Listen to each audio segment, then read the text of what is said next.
Bonjour à toutes et tous. Merci d'être présents aujourd'hui. Le 9 juin, l'abstention et l'extrême droite ont atteint un record lors des élections européennes en France. Et cela, y compris en Aveyron. Cette tendance est à l'œuvre dans toute l'Europe. Mais la France est le pays dans lequel les listes d'extrême droite font le score le plus élevé. Dans de plus en plus de pays du monde, l'extrême droite arrive au pouvoir. Elle arrive toujours dans le même contexte.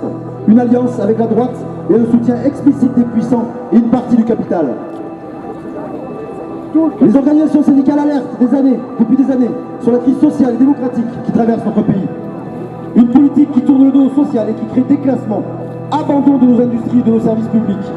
Le passage en force contre la mobilisation historique contre la réforme des retraites, l'absence de perspectives de progrès et la banalisation des thèses racistes constituent le terreau sur lequel l'extrême droite prospère.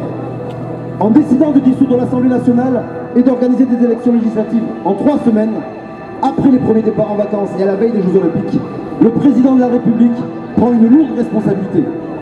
Lui, qui a banalisé les idées d'extrême droite en les reprenant dans sa loi Asile-Immigration, avec, pour la première fois depuis 1789 et la Révolution française, la remise en cause du droit du sol. Il faut répondre à l'urgence sociale et environnementale, augmenter les salaires et les pensions, revenir sur la réforme des retraites et sur celle de l'assurance chômage, défendre nos services publics et en garantir l'accès à toutes et tous, sans condition de nationalité sur tout le territoire.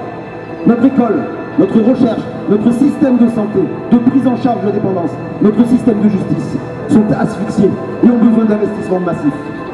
Mettre fin à la verticalité du pouvoir, en commençant par restaurer la démocratie sociale à tous les niveaux, entreprises, branches, territoires et interprofessionnels. Mettre en place des mesures de justice fiscale et notamment taxer les super profits, dividendes, instaurer le droit à la régulation pour tous les travailleurs et travailleuses étrangers sur la base d'un certificat de travail, relocaliser et transformer notre industrie pour répondre aux besoins sociaux et environnementaux en la protégeant du dumping social fiscal. Pour celles et ceux qui peut-être se disent que l'on a tout essayé et que l'extrême droite serait la seule solution, nous nous rassemblons ici pour dire qu'il y a bien une solution pour changer son quotidien. C'est de se syndiquer, de s'organiser pour pouvoir reprendre sa vie et son travail en main, alors même que le RN souhaite remettre en cause l'existence des organisations syndicales.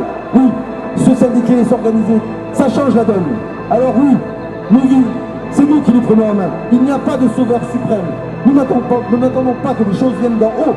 Nous nous organisons, nous prenons les choses en main et nous empêcherons la catastrophe d'advenir. Car notre force et notre unité, et tous ensemble nous crions, non pas Saran,